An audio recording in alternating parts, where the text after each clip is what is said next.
got your first rebound. Did you just grow more in confidence as the game went on? I mean, yeah, I do want to always remain aggressive, and I have belief in myself, and I wanted to for sure step up with Angel being out today and still show that we can still be a solid team. We have the pieces that we need, and yeah, just continue to stay aggressive. And once you see it go in one time, that's kind of all the really motor that you need. But not only that, but sharing the ball as well. So there was times where I was running in transition. I saw my guards out there, and they did a great job, leaking out and going to the corner. So it's like Dana was saying, all playing within that system and just looking for each other because it's open.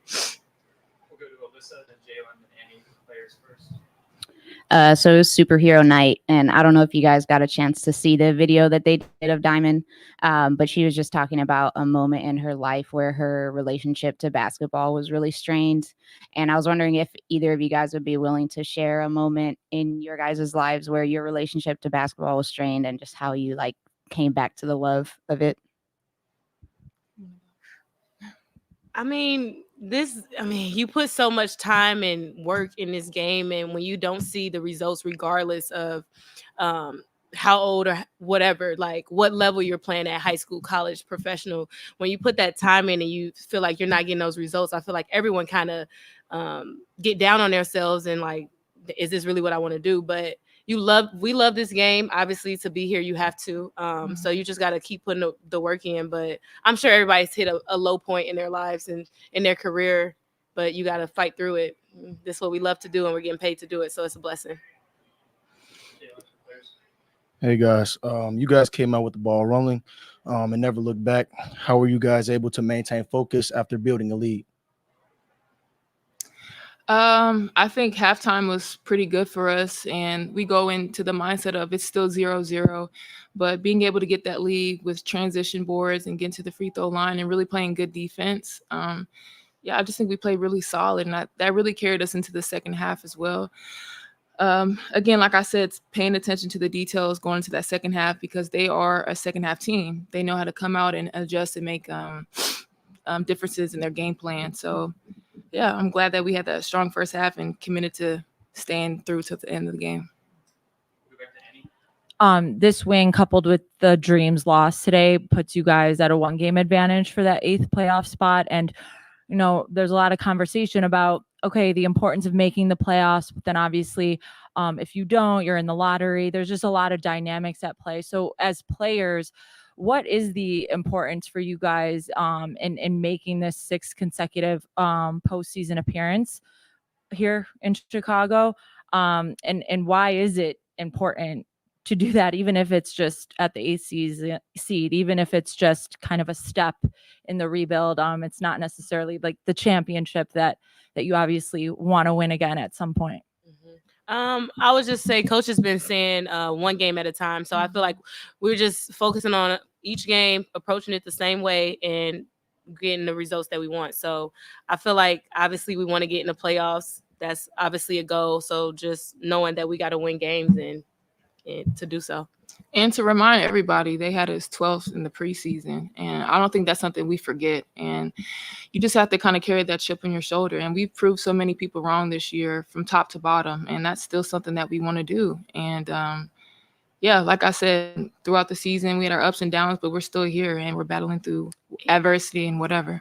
But when it comes to again, you're building back. I mean, you were here for the title. So when you're talking about building towards the future, you want to get back to that title contention. Why is it important to make the playoffs, regardless of where you finish, regardless of whether you're, compete or a 1, 2, 3 seed? Like, why is it as a player important to get this postseason berth, despite however it may end if you do? I feel like, first off, we're competitors, so we want to go into every game wanting to win this game. And secondly, I would say just like for experience, like obviously we have rookies that have not experienced the postseason and it's different. Mm-hmm. So I feel like getting there and going there, obviously Angel won't be a part of that, but she'll still be able to see how we're prepping for the games because it's a different atmosphere. It's a different level. Everything is different. I even feel like the officiating is different in the postseason. They kind of let you be a little bit more physical. So just getting that experience under our belt, but we're going in to win. We're not going in like, oh, we're the 8th seed and whatever. Like, that doesn't matter. We're going in to win. Any last questions for players? Thank you. Good job, you guys. Thank you. I'm taking this. Coach. Start with Andy.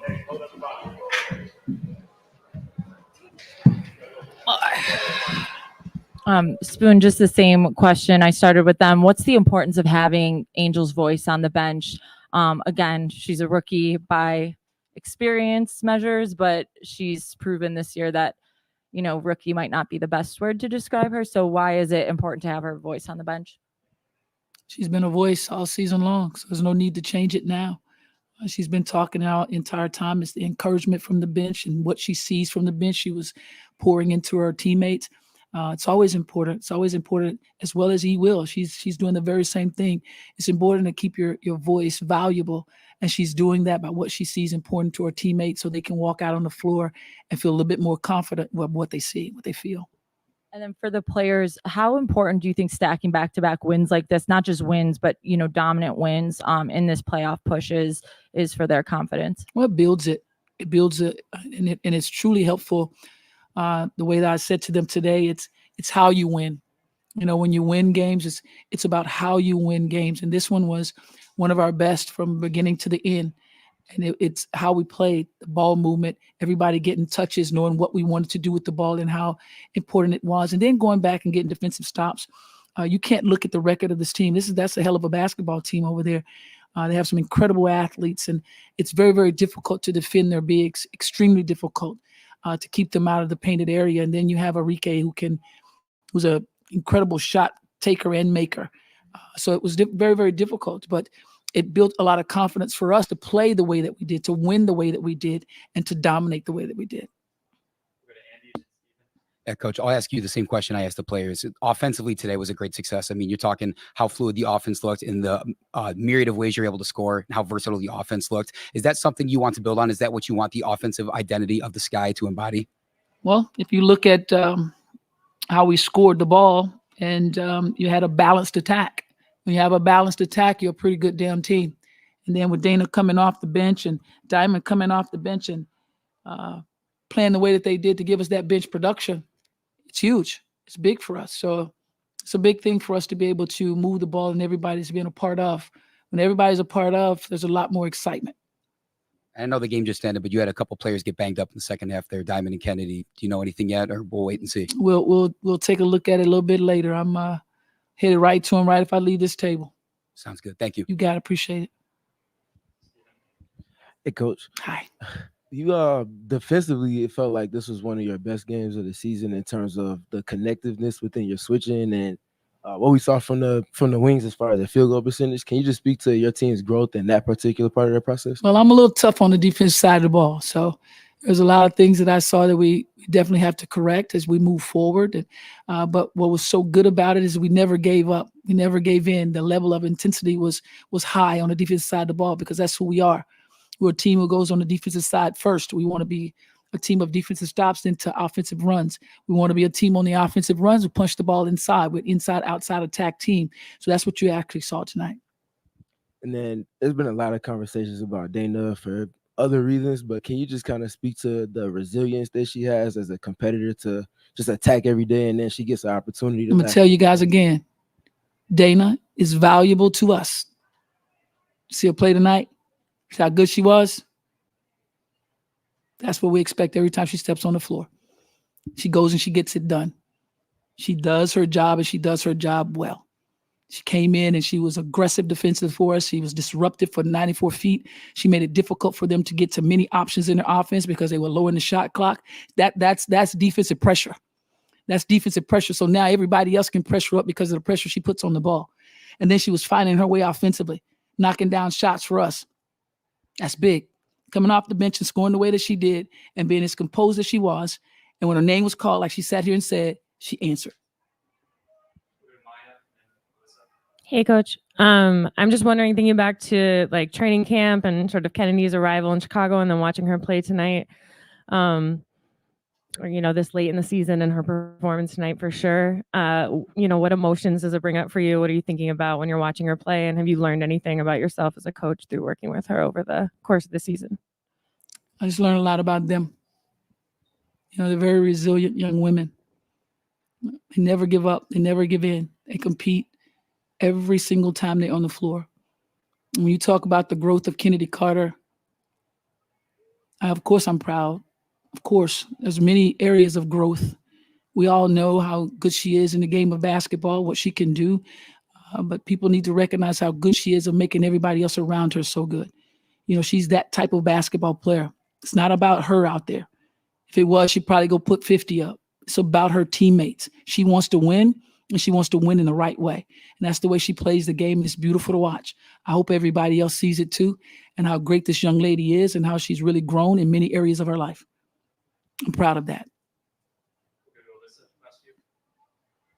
Coach, I just wanted to ask about Bree and what you've liked out of her the last couple games.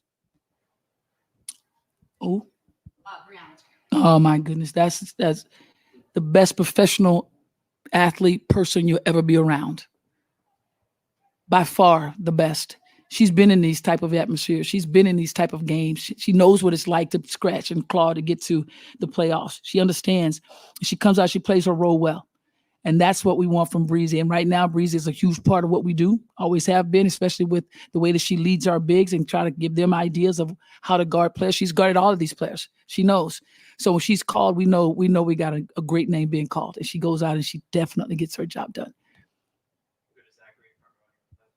Hey, Coach. Isabelle comes into the starting rotation replacement of Angel, and she puts on a tremendous performance. 21 points, 9 boards. Just wondering if you could speak to her contribution tonight, filling in that slot. Contribution, huh? She just played. She played her role. She did exactly what she's supposed to do. She was dominant in the paint. She was physical from the very beginning. She made things very difficult for them on the defensive side of the ball of where they wanted to get it to their bigs. She didn't allow any easy entry passes. And then she was rebounding the ball for us, running the floor for us, and then defending the way that she did. It's pretty tough. But then when the ball went inside to her, there was zero hesitation. She scored the ball. That's what we want. Don't hesitate. You know what you can do. We trust and believe in it. Get it done. And that's what she did. She took her role very seriously. Coach, on a personal note, it's been a bit over 5 years to the day where you inducted in the Basketball Hall of Fame. Greatness can be personified in many ways. You've clearly personified it as a player. How does that bring into how you try to personify greatness as a coach now? Do the same thing. I studied my ass off as a player. Studied everything about the game, everything about coaches. The why did you do this? I was a true extension of our coach, whatever coach that I played for. I was a true extension of that person because it was important because of the position I played. I studied my ass off. Same thing I do here. I have plenty of people on speed dial that I call because there's questions that I have that I want to grow with. I don't ever want to be happy and okay with where I am. I want more. I'm one who wants more. And not only do I have coaches on speed dial, my family on speed dial, so that's good enough for me. They got my back. I love y'all. I know y'all listening too. Spoon Crew, I love y'all. Appreciate you all so much. Have a great night. Y'all heard about them frogs?